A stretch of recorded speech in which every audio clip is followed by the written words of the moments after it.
안녕하십니까. 예. 차고 할 차례죠. 네. 71페이지.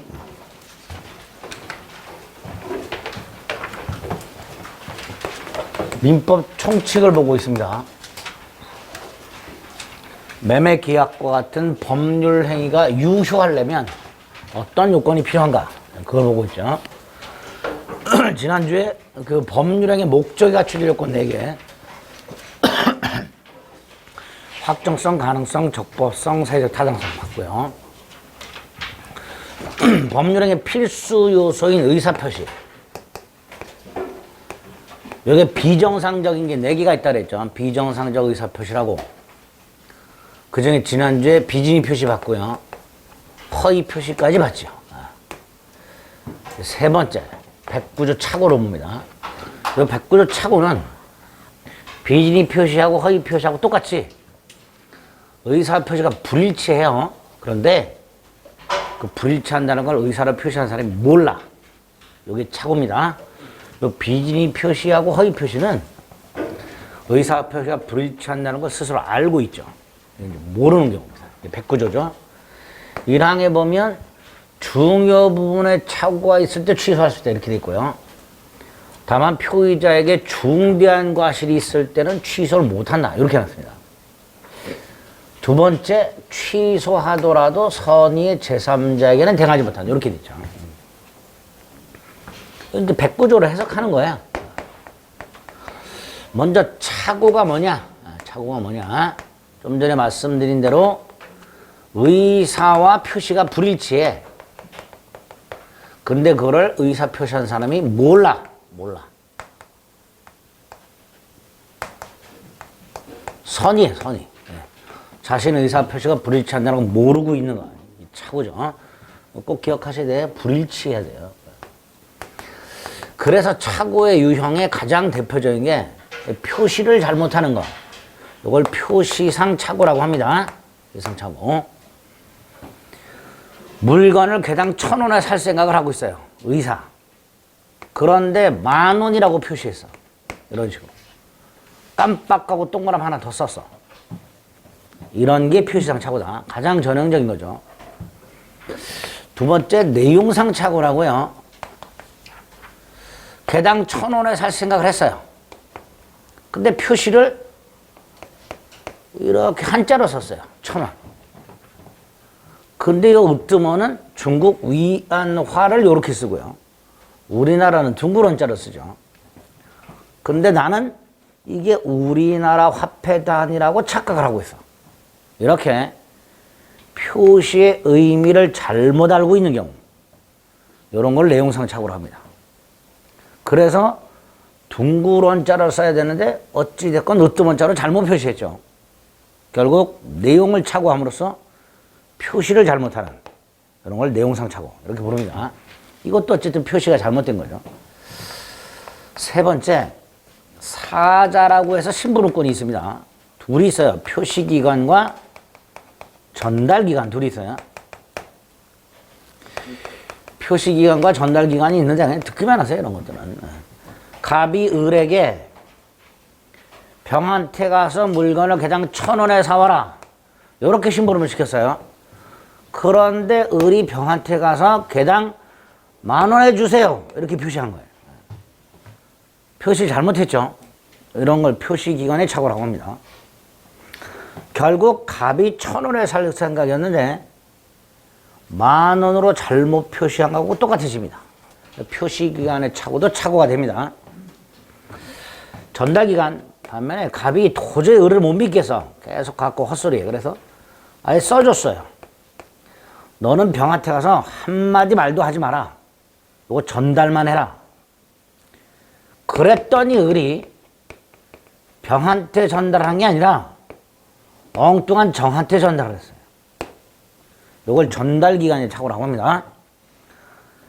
전달기관의 착오는 갑의 의사표시가 상대방 병에 아예 도달조차 하지 않은 거죠.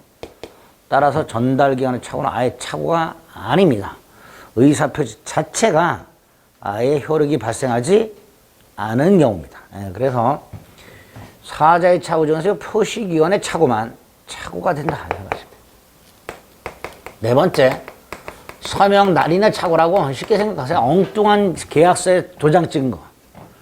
나는 이 서류가 신원보증계약서 또는 부동산 거래계약서라고 생각을 하고 도장을 꾹 찍었는데 나중에 알고 봤더니 연대보증계약서더라.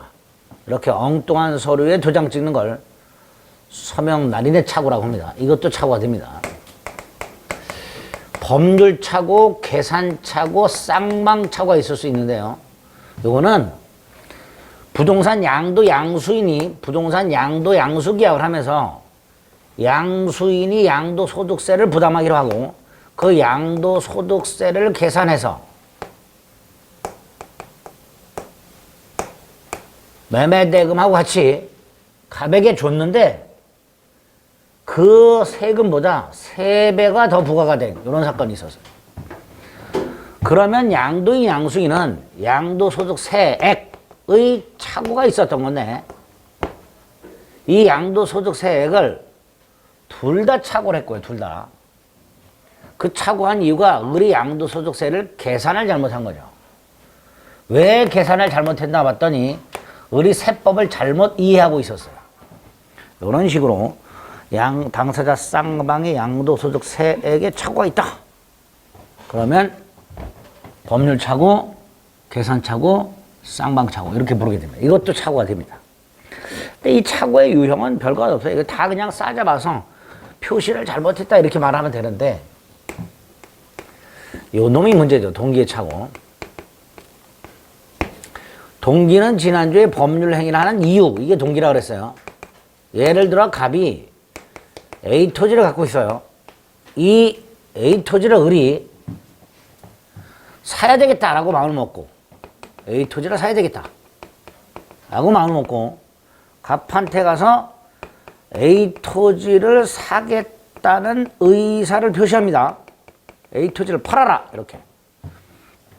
이때 을은 A 토지를 매수할 의사를 가지고 A 토지를 사겠다고 표시를 했으므로 일단 의사 표시는 일치합니다. 일치. 그런데 을이 이 A 토지를 왜 살까를 알아봤더니 이게 동기죠. 동기. 이 공장 지려고 사더라고요. 그런데 이 땅은 공장을 줄 수 없는 땅이더라. 이런 게 동기의 착오입니다. 이런 게. 즉 법률 행위를 하는 이유의 착각이 있는 경우 이런 걸 동기의 착오로 하는데 보시면 알겠지만 동기의 착오는 어찌됐건 의사 표시는 일치합니다. 근데 백구조가 적용되려면 불일치해야 된다고 했어요. 기본적으로. 근데 이건 일치한단 말이죠. 일단은. 그러니까 동기의 착오는 원칙적으로 착오가 아니란 말이죠. 그래서 동기의 착오가 있다면 원칙적으로 그 의사표시를 취소를 못합니다. 착오가 아니야. 다만 우리 대법원이 예외 2가지를 인정하고 있다. 하나는 을이 공장을 짓고자 하는 동기를 상대방 갑에게 표시를 해서 상대방 갑이 알게 된 경우, 이 경우 하나 있죠. 또 하나는 을이 표시를 안 했는데 갑이 을과 교섭을 하다가 갑이 이 땅은 공장부지로 최적이다. 요런 말을 해. 그러면 을은 땅 주인이 공장부지로 최적이라고 말을 하는 거 보니까 공장을 지을 수 있나 보다. 뭐 이렇게 착각을 하겠지. 이런 걸 상대방에서 유발된 동기의 착오라고 합니다. 이렇게 2가지 경우에는 착오가 될 수 있다. 2가지 경우에는. 밑에 거는 조심하셔야 돼. 표시되지 않았다 하더라도 유발됐다면 착오가 될 수 있다고요. 위에 거는요. 합의까지는 필요가 없다. 합의. 을이 공장을 짓기 위해서 땅을 산다는 것을 갑에게 표시해서 갑이 알고만 있다면 착오가 되는 거고요. 여기에 더 나아가서 갑과 을이 이 땅에 공장을 짓기로 합의까지 해야 착오가 되는 건 아니다. 이런 뜻입니다. 그래서 합의는 필요 없다. 표시돼서 알려지기만 하면 충분하다. 이렇게 2가지 지문을 기억하셔야 됩니다. 동기의 착오는 이렇게 원칙과 예외는 하고 딱 머릿속에 넣으셔야 돼. 자, 3번째. 전달 기간의 착오를 뺀 이건 착오 아니라서요. 나머지 착오들이 성립하게 되면 그 의사 표시는 일단 유효하되 취소할 수 있습니다. 취소할지 말지는 취소권자의 자유인데 어쨌든 취소하게 되면 계약은 처음부터 무효가 되고 선의의 제3자에게 대응하지 못합니다. 처음부터 무효하고 선의의 제3자에게 대응하지 못한다는 나중에 취소 가서 따로 할 겁니다. 오늘은 요거 취소 요건. 이런 착오에 의한 의사표시가 성립을 했을 때 개당 1,000원을 살 생각을 하고 있었는데 깜빡하고 동그라미 하나 더 써서 개당 10,000원이라고 주문서에 표시했어요. 그 의사표시를 취소하려면 단순히 착오가 있다는 사실만으로는 취소를 못하고 아까 조문해 봤듯이 중요 부분에 착오해야 되죠. 일단 그죠? 중요 부분이 아니라면 취소 못한다 이런 뜻이에요. 이때 중요 부분에 관한 기준이 없단 말이죠. 조문에는 그냥 중요 부분에 착오라고만 돼 있지 기준이 없어. 그래서 일단 우리 대법원이 그 기준을 3가지를 제시합니다. 주관적 기준과 객관적 기준과 경제적 불이익 기준, 3가지가 있어요. 여기서 주관적하고 객관적은요 그냥 문구만 그냥 한번 생각해 보시면 돼요. 뭐 큰 의미 없습니다. 착오자가 착오가 없었더라면 그런 의사를 표시하지 않았을 것. 이게 주관적 기준이에요. 일반인을 그 자리에 넣어놓고 일반인의 입장에서도 착오가 없었더라면 그런 의사를 표시하지 않았을 것. 이게 객관적이에요. 근데 이 주관적 요건이나 객관적 요건은 판단하기가 만만치 않아요. 그래서 그냥 대충 넘어가고 이거는 요놈입니다. 착오로 인하여 착오자에게 경제적 불이익이 있을 것. 요게 우리 대법원의 아주 중요한 기준이 됩니다. 그런데 이 기준에 의할 때 중요분의 착오에 해당하는 경우 중요분의 착오에 해당이 돼야 취소할 수 있죠. 해당하지 않는 경우를 구별해야 되는데 또 않는 경우가 언뜻 생각하면 경제적 불이익이 있어요. 경제적 불이익이 있으면 중요분이다라고 해놓고 중요분이 아니다라고 한 것들을 들여다보면 일반인이 생각하기에 경제적 불이익이 있는 것들이야. 그러니까 이건 왜 이거 경제적 불이익이 있는데 왜 중요 부분이 아니지? 이런 생각을 하게 된단 말이죠. 자, 이제 그런 생각들은 접고 그런 생각들은 이제 4월까지만 하는 거고 5월부터는 외우는 거예요. 납득이 안 되더라도 중요 부분의 착오 아닌 것들 우리 대법원에 할 때 시가 착오 시가 10,000원짜리를 20,000원으로 착각하고 20,000원 주고 사는 경우 면적 착오 900평짜리 땅을 1,000평으로 착각하고 1,000평 값을 주고 산 경우 공유 지분이 부족한 경우 난 공유 지분 2분의 1을 샀는데 아직 3분의 1밖에 안 되는 경우 소유자 착오 갑소유인 줄 알고 매매했는데 나중에 봤더니 병소유다 이런 것들 시가 착오 면적 부족 지분 부족 소유자 착오 이런 것들 또 채무자의 채무를 연대 보증하는 보증인이 채무자 부동산을 조사했더니 가압류 등기가 없더라. 그래서 보증을 섰는데 나중에 봤더니 있더라. 있는데 그게 원인 무효더라. 가압류 등기 원인 무효. 무슨 말인지 몰라도 됩니다. 이거 키워드로 기억하는 거예요. 시가차고 면적차고 지분 부족 소유자차고 가압류 등기 원인 무효.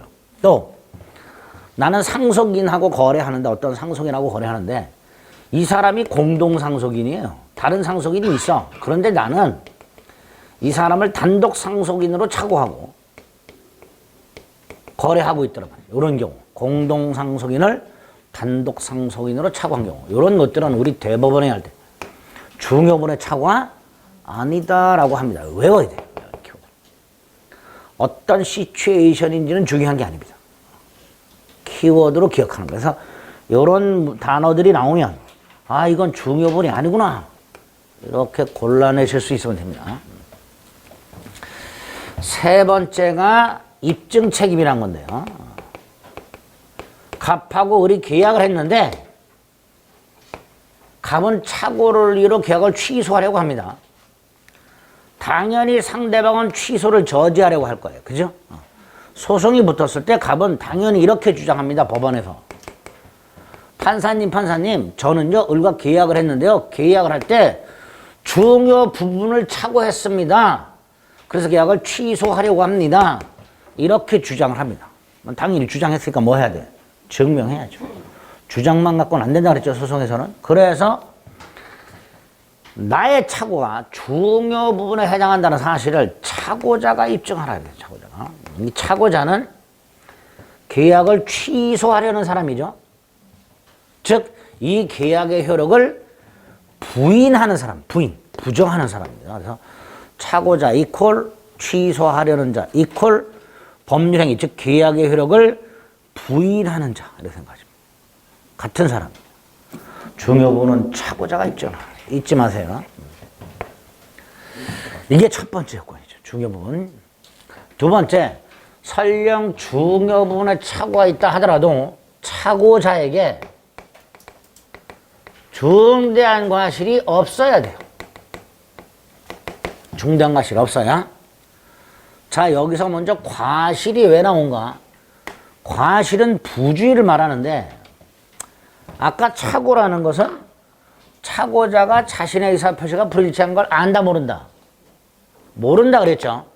이 모르는 게 두 종류가 있다 그랬죠. 선의 무과실과 선의 과실이다. 그래서 여기서 과실이 나오는 거야.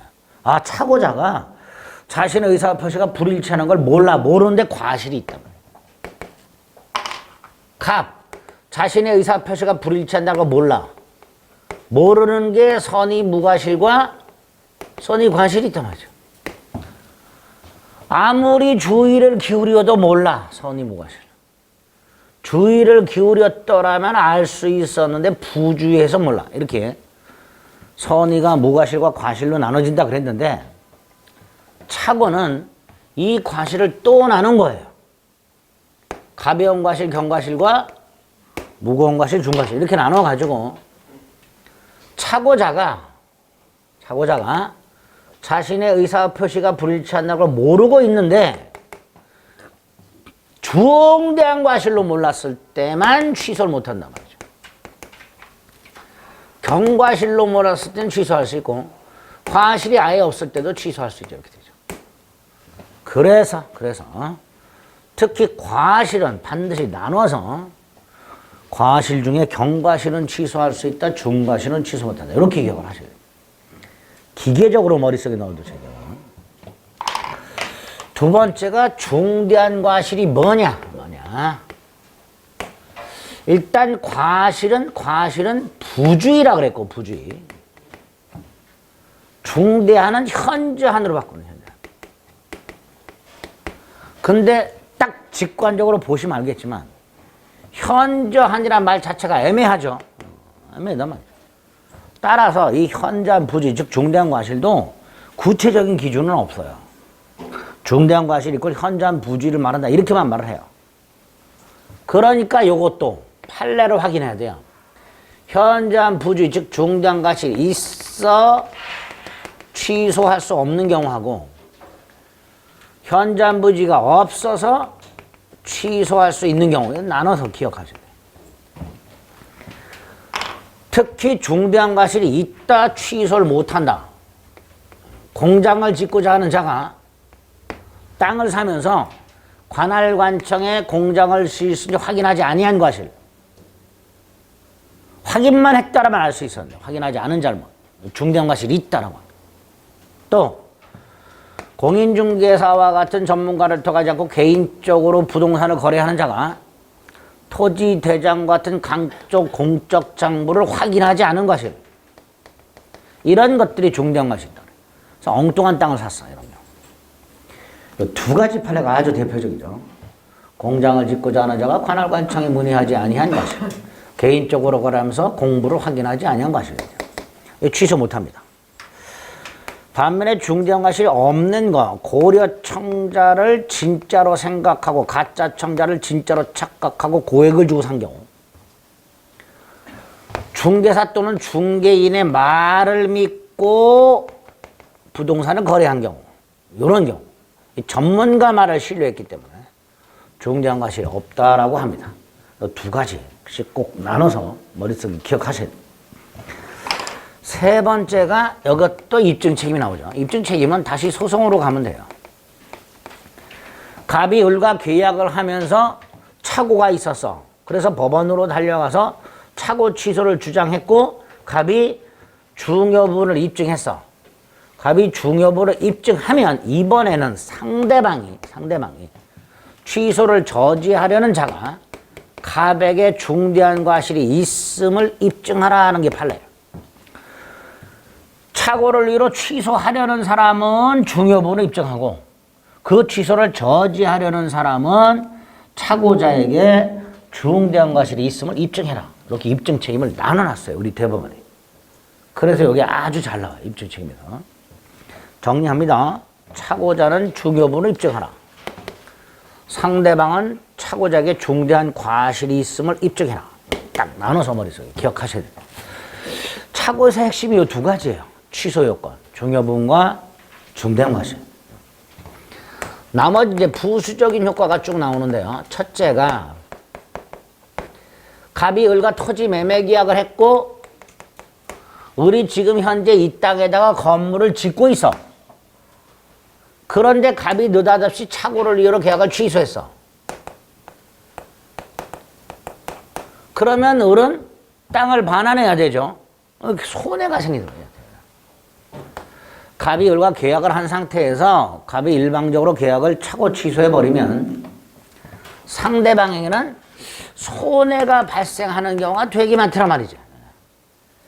이럴 때 갑은 을의 손해를 배상해야 되는가? 한 푼도 배상할 필요가 없다. 한 푼도.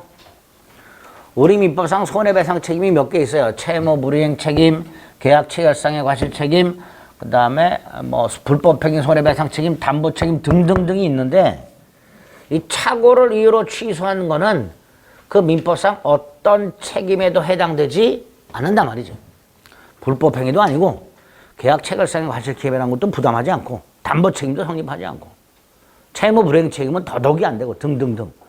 그러니까 민법상 아무런 책임 규정이 없으니까 당연히 책임질 일이 없다 이렇게 되는 거죠. 그래서 결국 을에게 손해가 생겼다 하더라도 갑은 한 푼도 배상할 필요가 없다. 손해배상 책임 없다. 잘 나오죠. 그래서 보통 갑과 을이 계약을 할 때 설령 착오가 있다 하더라도 취소는 하지 않기로 하자 라는 특약을 하는 게 왕왕 있고요. 이 특약은 유효하다라는 게 판례예요. 그래서 착오 취소권을 배제하는 특약이 있다면 취소 못한다. 이렇게 얘기하게 됩니다. 유효하다. 세 번째, 좀 전에 중대한 과실이 있으면 취소를 못한다 그랬죠. 네? 착오자에게 중대한 과실이 있으면 착오자에게 중대한 과실이 있으면 취소를 못한다 그랬어요. 그런데 예외가 있더라. 상대방이 요 갑의 착오를 이용한 경우, 갑이 착오가 있는데 그걸 상대방이 이용해서 계약을 한 경우, 이럴 때는 중대한 과실이 있다 하더라도 갑은 뭐 할 수 있다? 취소할 수 있다. 네 번째, 하자 담보 책임이라고. 갑 소유 주택을 을이 샀는데 이 주택에 금이 쩍쩍 갈라지거나 물이 줄줄 새는 하자가 있더라. 그 하자를 을이 전혀 모르고 있더라. 멀쩡한 주택이라고 착각하고 있더라. 이때 나중에 을은요, 갑에게 하자 담보 책임이란 걸 물을 수가 있어요. 무슨 책임? 하자 담보 책임. 자, 이때 하자 담보 책임 외에 착오 취소도 할 수 있는가? 즉, 하자가 있는 주택을 없다고 착오하고 주택을 샀으니까 하자 담보 책임 이외에 을은 착오 취소도 할 수 있는가에 문제가 생기고요. 과거에는 못한다 그랬어요. 그런데 최근에 그냥 대법원이 착오 취소를 부정할 이유는 없다. 뭐 이렇게 얘기해요. 뭐 전원 합의체로 바뀐 건 아니고요. 과거에는 안 된다가 주류였는데 최근에는 된다로 바뀌었어요. 된다로 기억하고 있어요. 하자 담보 책임 성립 여부와 상관없이 중요 부분에 착오가 있을 때 취소할 수 있다. 다섯 번째, 각과 을 사이에 매매 계약을 했고 을이 대금을 지급하지 않아. 대금을 지급하지 않는 건 이제 채무 불이행이라고 부르고, 따라서 매도인은 을의 채무 불이행을 이유로 계약을 해지하고 손해배상을 청구하게 됩니다. 이게 기본이에요. 채무자의 채무 불이행이 있으면 채권자는 계약을 해지하고 채무자에게 손해배상을 청구할 수 있도록 되어 있어요. 그런데 을이 갑자기 이미 해제된 계약을 차고 취소하고 나는 손해배상 못해 이렇게 주장하고 있더라고요. 그래서 각과 을이 소송이 붙었다. 두 사람의 주장이 상충하죠. 갑은 이렇게 말했겠지. 을의 채무 불이행을 이유로 적법하게 계약을 해제했으니 손해배상 받게 해주세요. 을은 차고 취소했으니 한 푼도 손해배상 필요가 없습니다. 이렇게 주장하겠죠.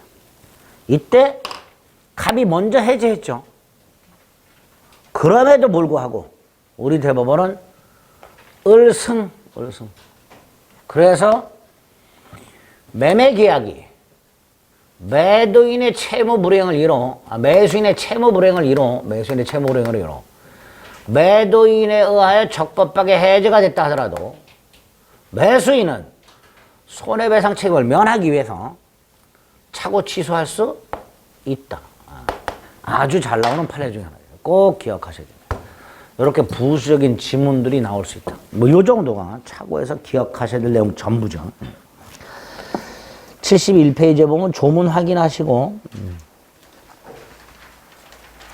1번의 양가를 본 두 줄, 네 줄까지 기억하시고, 네 줄. 통정 허위 표시와 구별된 것까지. 다음 페이지. 양가로 3번, 여기서 네 번째 줄. 차고 유형이 쭉 나오는데 뭐 심심할 때 한번 읽어보시면 돼요.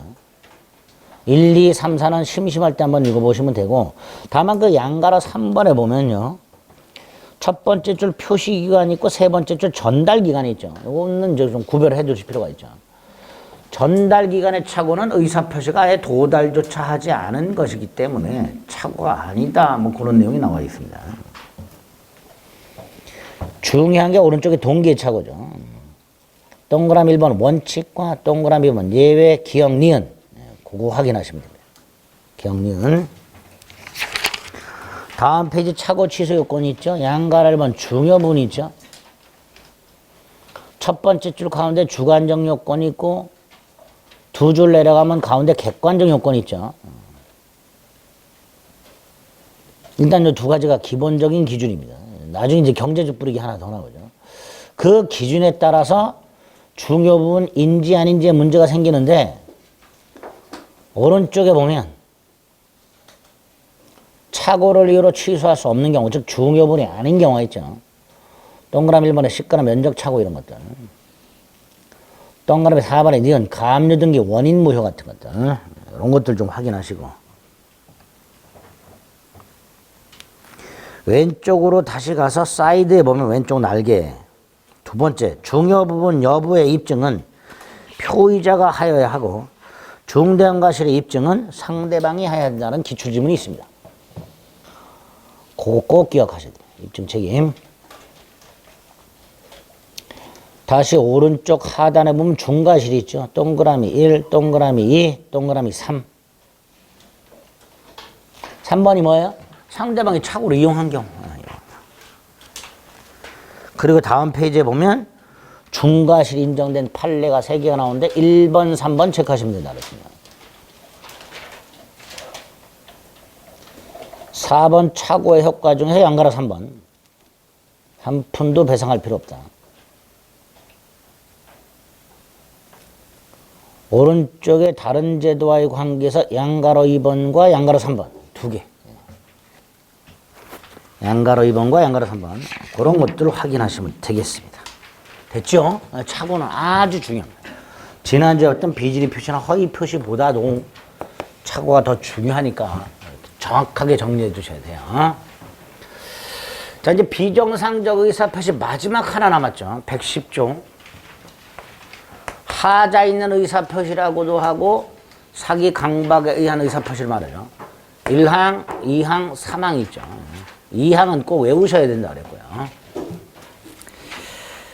사기 강박에 의한 의사표시는 뭐냐? 일단 의사와 표시는 일치해야 됩니다. 일치. 비진이 표시나 허위 표시나 착오까지는 불일치하는 경우예요. 하지만 사기 강박에 의한 의사표시는 의사하고 표시는 일단 일치해야 됩니다. 일치.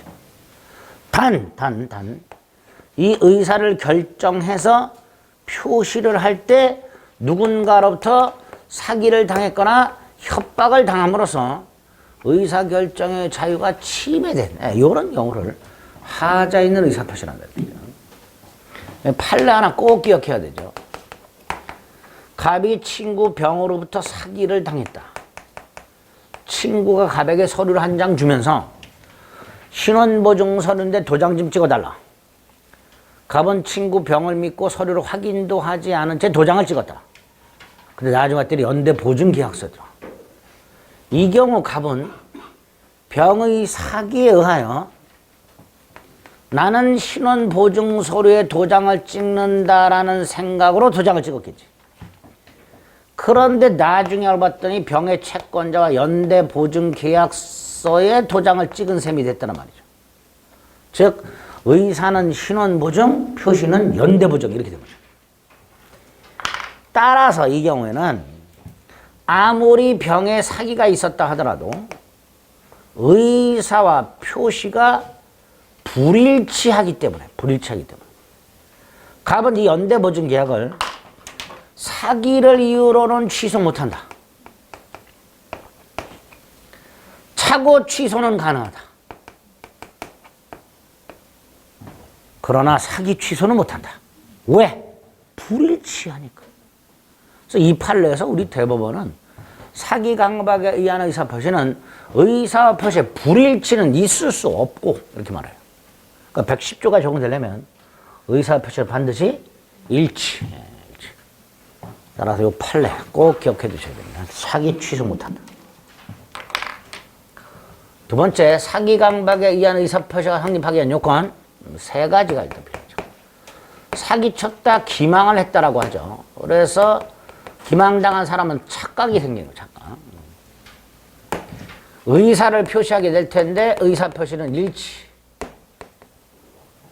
따라서 요 착오는 의사 표시가 일치하는 착오, 동기의 착오 이렇게 동기의 착오. 그게 상대방으로부터 속았다면 이제 유발된 동기의 착오가 되는 거예요. 유발된 동기의 착오.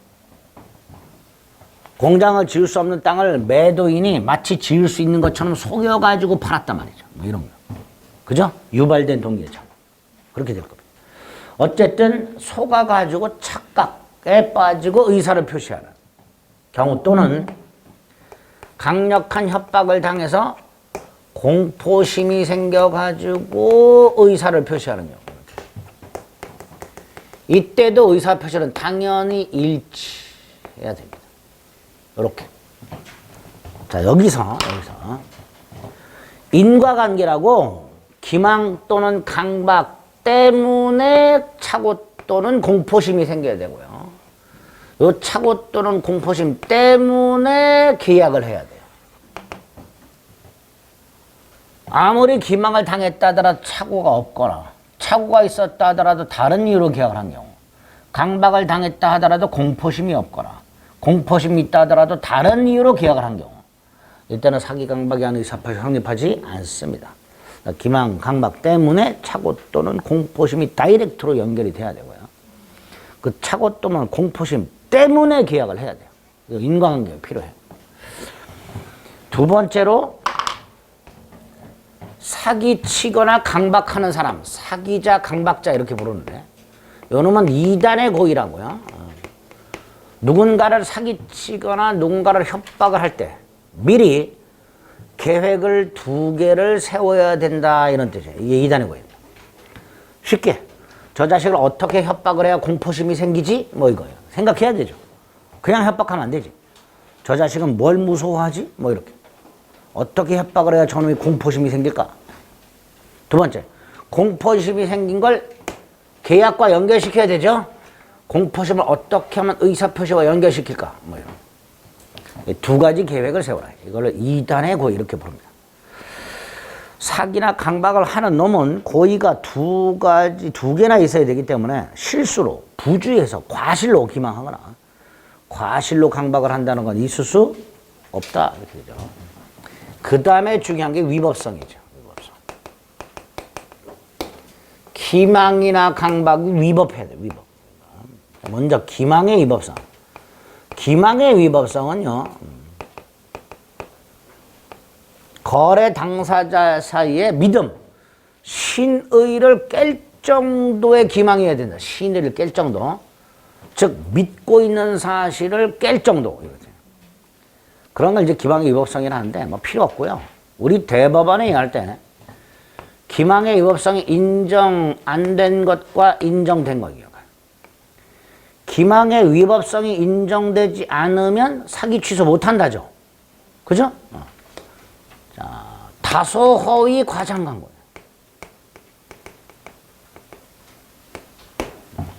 홈쇼핑을 봐라. 얼마나 과장 광고가 심하냐 말이야.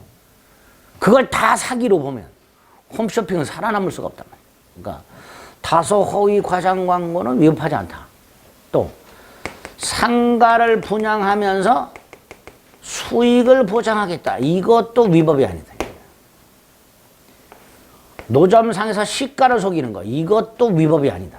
다소 허위 과장 광고, 상가 분양 시 수익 보장 광고, 시가를 묵비하거나 시가를 속인 거. 이런 것들은 위법이 아니다. 라는 게 판례입니다. 아니다. 아니다.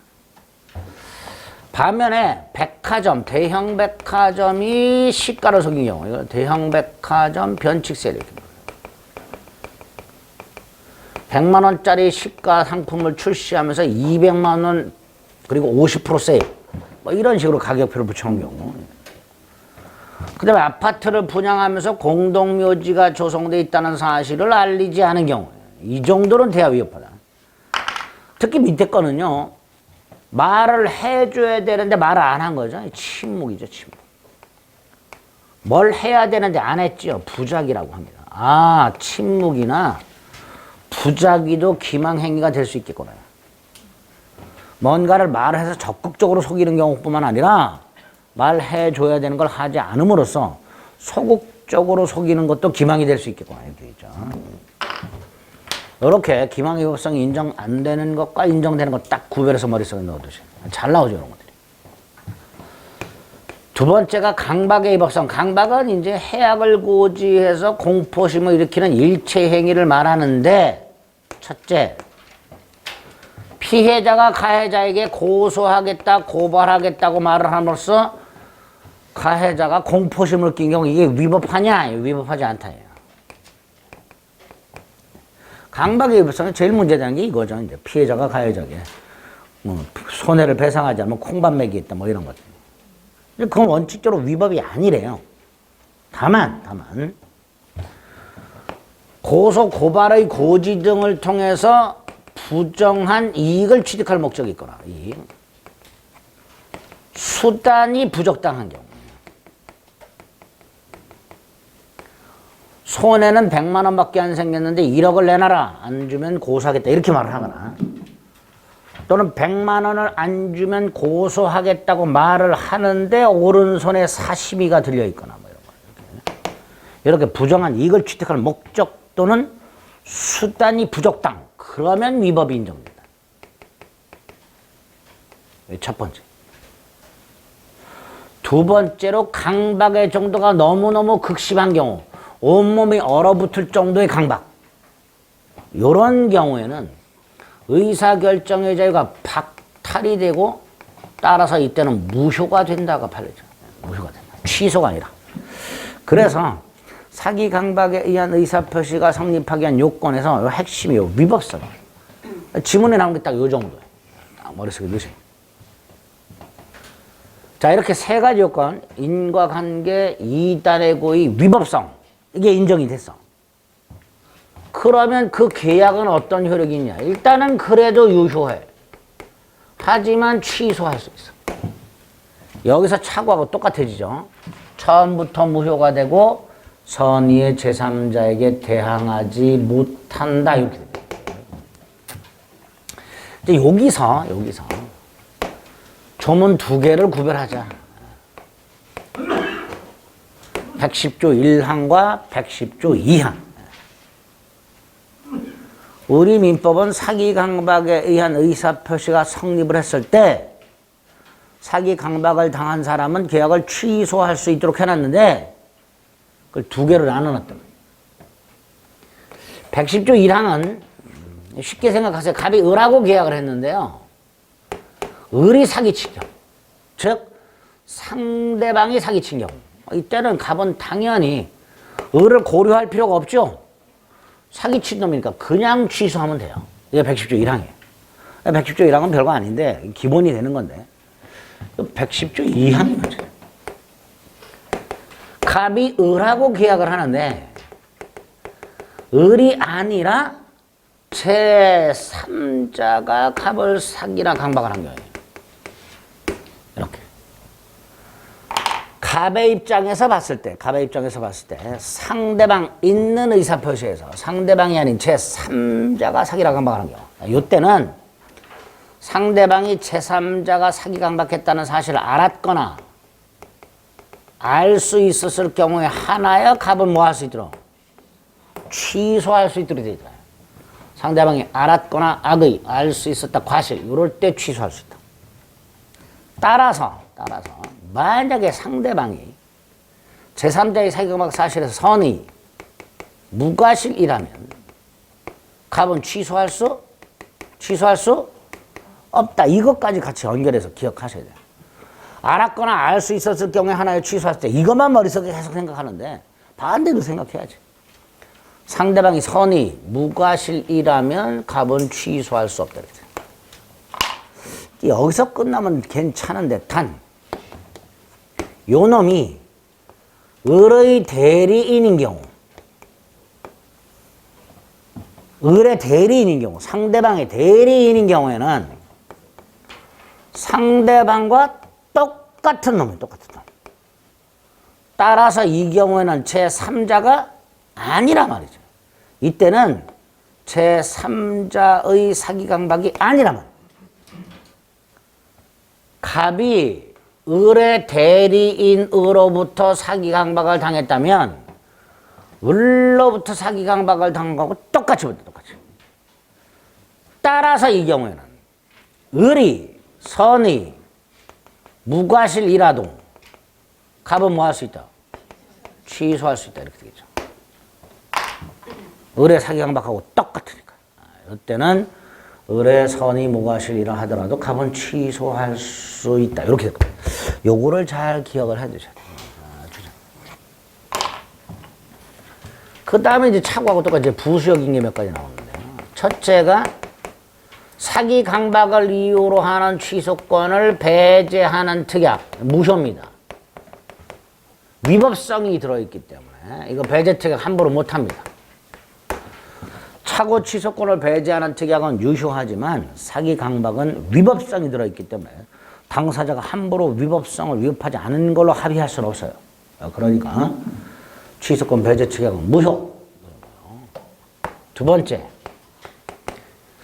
예를 들어서 갑이 을과 계약을 했는데 사기 강박을 당했다. 자, 갑은 계약을 취소할 권리가 있고 엔드 손해가 생겼다면 손해배상도 청구할 수 있습니다. 자, 갑은 을과의 계약을 취소하고 손해배상도 청구하고, 즉 취소와 손해배상 조건은 중첩적으로 행사할 수 있습니다. 계약 취소하고 손해배상은 별개의 비밀입니다. 계약을 취소한다 해서 갑에게 생긴 손해가 보전되는 건 아니란 말이죠. 그러니까 계약을 취소하고 손해배상을 따로 청구하게 됩니다. 이때 이 두 가지 권리는 갑의 권리이기 때문에요. 갑의 마음대로 행사하면 돼요. 취소하고 손해배상 청구할 수 있고요. 갑은 취소만 할 수도 있고요.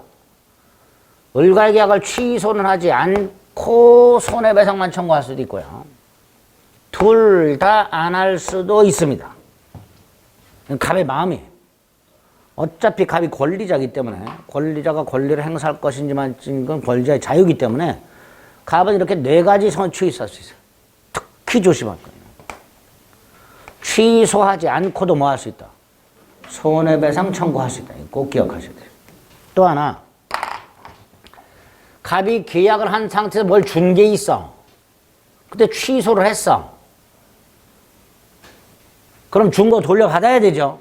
이걸 부당이득 반환 청구라고 합니다.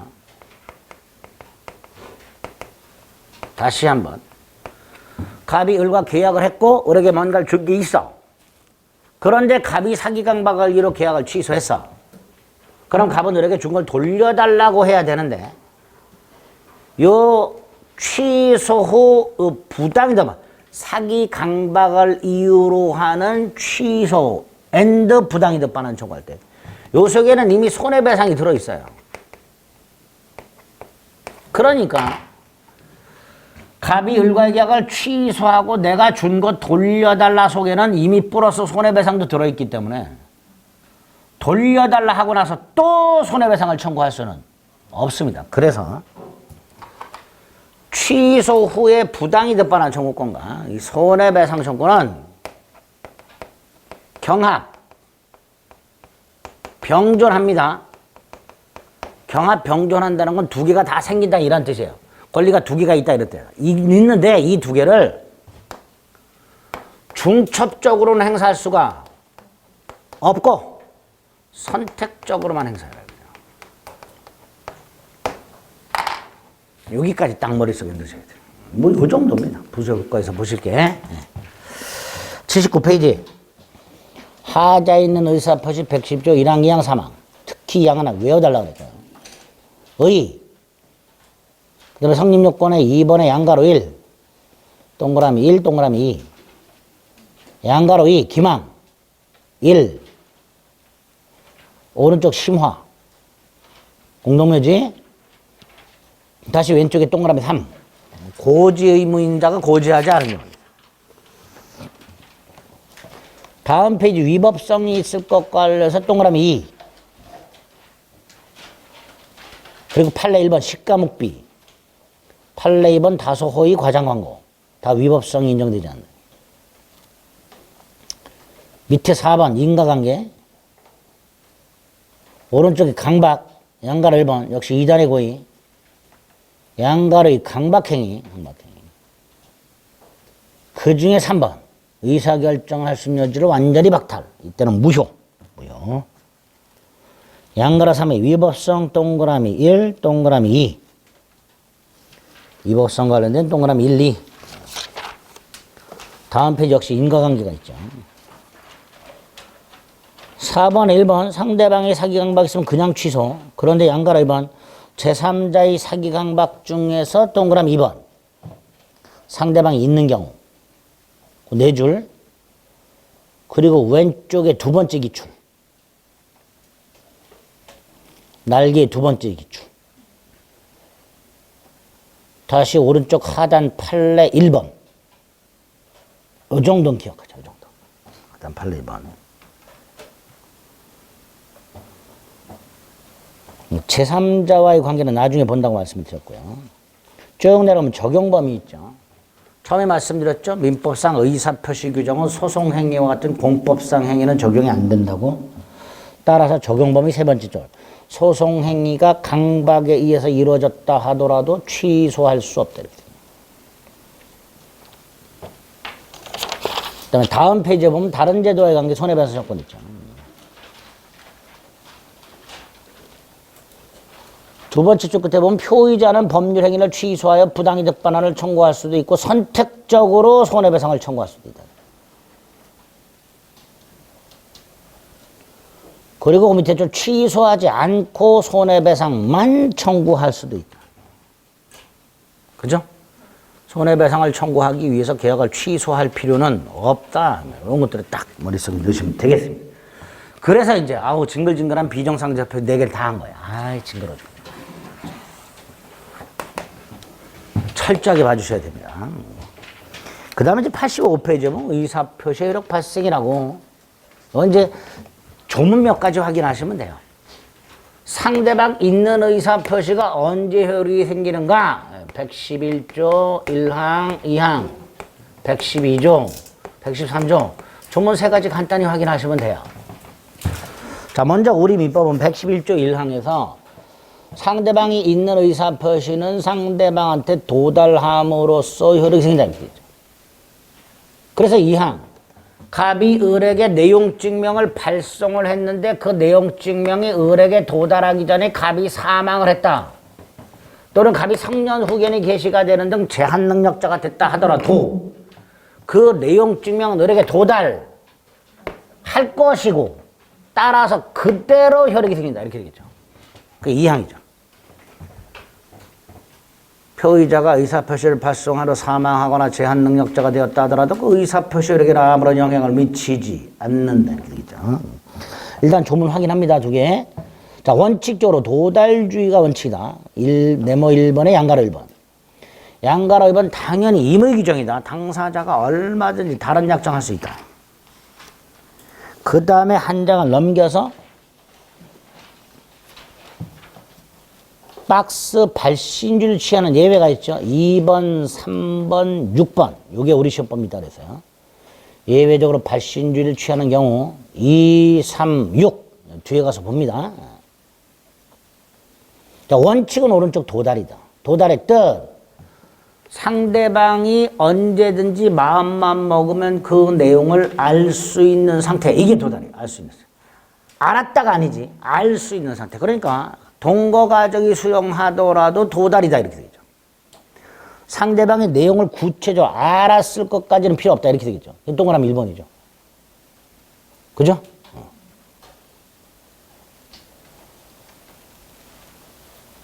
뭐 2번, 3번은 자만 올 때 한번 읽어보시면 되고요. 그 도달에 의해서 동그라미 1번 정도 확인하죠. 쭉 내려가면 입증 책임이 있죠. 도달해야 효력이 생기니까 도달했다라는 사실은 도달했다고 주장하는 자가 증명해야죠. 당연한 거죠. 도달했다고 주장하는 자. 근데 문제가 우편물을 보냈는데 반송이 안 된 경우, 이 도달 증명이 좀 어렵단 말이죠. 그래서 우리 대법원은 내용 증명 우편물이나 등기 우편물은 반송이 안 된 경우 도달로 추정을 해버리고요. 반면 보통 우편물은 반송이 안 됐다 하더라도 도달로 추정해 주지 않습니다. 그거 꼭 좀 구별하시면 돼요. 양가로 3번. 넘깁니다. 도달해야 효력이 생기니까 당연히 도달 전에는 뭐 할 수 있다? 철회할 수 있다. 철회라는 것은 의사표시가 효력이 생기기 전에 소멸시키는 거니까. 그걸 철회라고 했으니까. 도달 전에는 철회할 수 있다. 도달 후에는 철회 못한다. 이렇게. 나의 의사표시가 상대방한테 도착하지 않거나 불착, 기간이 지나서 도착했다, 연착, 다 표의자의 독박이겠죠. 그 양가로 2. 양가로 3번은 말씀해 주셨고. 뭐 정도가 이제 111조 1항 2항에서 보셔야 될 거예요. 특히 2항은 꼭 기억하셔야 될 조건입니다. 그 다음에 오른쪽에 112조부터 수령 능력이 나왔죠. 도달이려면 상대방이 알 수 있는 상태여야 된다. 따라서 상대방은 알 수 있는 능력이라는 게 있어야 된다. 그 알 수 있는 능력을 수령 능력이라 한다. 그런데 이 수령 능력이 없는 애들이 있다. 수령 무능력자. 누가 있냐? 제한 능력자. 미성년자 같은 제한 능력자. 이 수령 무능력자다. 그래서 112조에 뭐라고 돼 있냐? 의사표시의 상대방이 그 의사표시를 수령할 때, 받을 때 제한능력자라면 표의자는 대항하지 못한다. 즉 의사를 표시한 사람은 도달을 주장하지 못한다. 단 제한능력자인 상대방이 도달을 주장하는 것은 괜찮다. 또 상대방인 제한능력자의 부모와 같은 법정 대리인이 도달을 안 후에는 표의자도 도달을 주장할 수 있다. 이렇게 합니다. 조문 정확하게 기억. 조문만 기억하시면 돼요. 112조. 마지막이 왼쪽 113조 공시송달이고 상대방 있는 의사표시는 상대방한테 도달해야 효력이 생기는데 앞불사 상대방이 누군지 모르거나 상대방 소재를 모르더라. 그럼 일단 찾아봐라. 근데 찾아봤는데도 도저히 모르겠다. 과실없이라고 하죠. 찾아봤는데도 모르더라. 이걸 이제 과실없이라고 합니다. 이렇게 과실없이 상대방 또는 상대방 소재를 알 수 없을 때 공시송달을 통해서 송달할 수 있게 됩니다. 이 공시송달은요, 법원에 공시송달 명령을 신청하고 법원이 공시송달 명령을 하면 그 공시송달 명령의 내용이 이렇죠. 갑이 상대방에게 보내고자 하는 의사표시를 법원 사무관이 보관하고 그 보관 사실을 법원 게시장에 게시하고 요게 공시송달이죠. 자, 이렇게 공시송달을 통해서 법원 게시장에 게시가 되면 최초 공시송달한 2주, 동일한 당사자에게 하는 2회차 공시송달부터는 다음날, 외국에 있는 자에 대한 공시송달은 2달. 이 경과하면 상대방의 지부지를 묻지 않고 도달한 것으로 간주. 요거를 공시송달이라고 하게 된다. 조문하고 맨 밑에 양가로 3번하고 그 정도 공시송달에서 확인하시면 되겠습니다. 됐죠? 네, 그래서 민법 총칙 10문제 중에서 목적 요건과 의사표시 요건 어떻게 5문제가 나오는 파트를 지난주 이번주에 걸쳐서 정리했습니다. 철저하게 봐주셔야 됩니다. 아주 중요한 부분입니다. 됐죠? 좀 쉬었다가 이제 대리 좀 보겠습니다.